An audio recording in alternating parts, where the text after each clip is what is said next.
One also relates to the corporate affairs. In order to make it easier for companies, there are several features, but I'll highlight only two of them. The rest will be shared to you. First is, this will help companies to directly list their securities in foreign jurisdictions. So now companies can list their securities directly in foreign jurisdictions.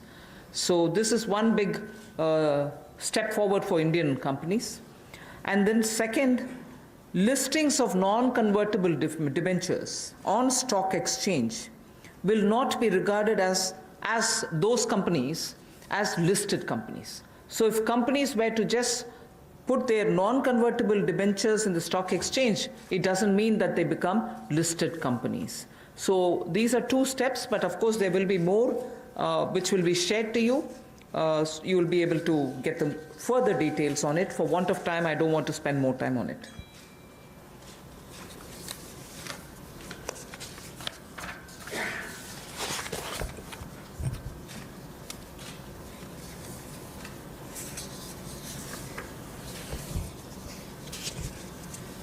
निजी कंपनियों को जो non convertible debentures को stock exchange पर रखती हैं,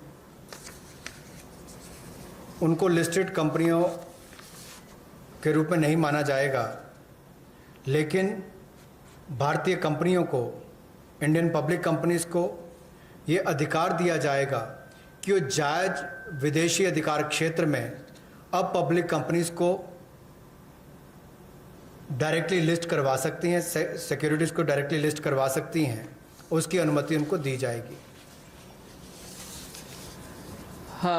The next one relates to a major step in that we would like to announce a public sector enterprise policy.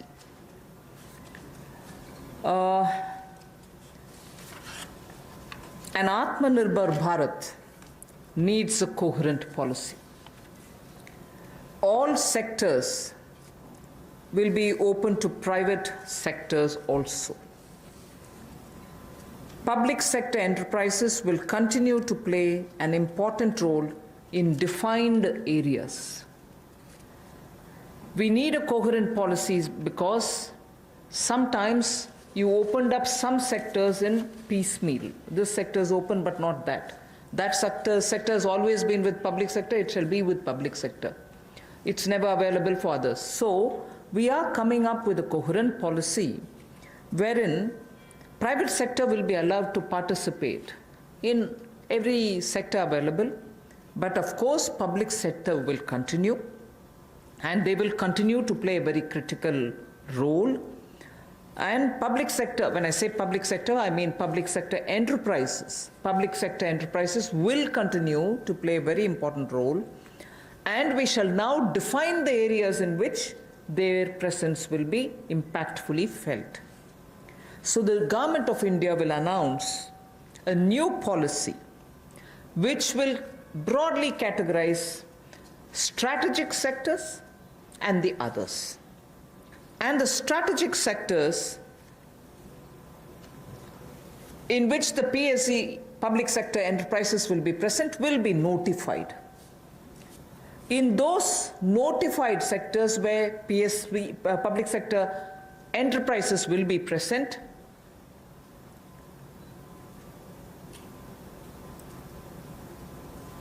at least one public sector enterprise will be present. In those sectors which get notified as where you'll find the public sector enterprises, at least one public sector enterprise will be present, whilst private will also be allowed to play their role in it. However, in those sectors which get notified as strategic sectors in which public sector enterprises will be present, only 1, 2, 3, or 4 public sector enterprises will be present. In the sense, not more than 4 public sector enterprises will be there in that strategic sector notified for the presence of public sector enterprises. So if a sector is notified, and in that if there are 10 public sector enterprises, either they will be merged together or they will be brought together in such a way that they are only 4 or lesser. So there won't be mushrooming public sector enterprises in those notified strategic sectors. So in the notified strategic sectors, definitely public sector undertakings or enterprises will be present. But private sector will also come in. But imagine a particular sector which is notified as strategic. If there are too many public sector enterprises, they will either be brought together to form bigger public sector enterprises, and in that process, we will not have more than 4 of them. They can be lesser than 4, but not beyond 4 public sector enterprises in those notified strategic area. Private sector can slowly come in and be present and compete in every sector, but the detailed policy will soon be opened up and issued.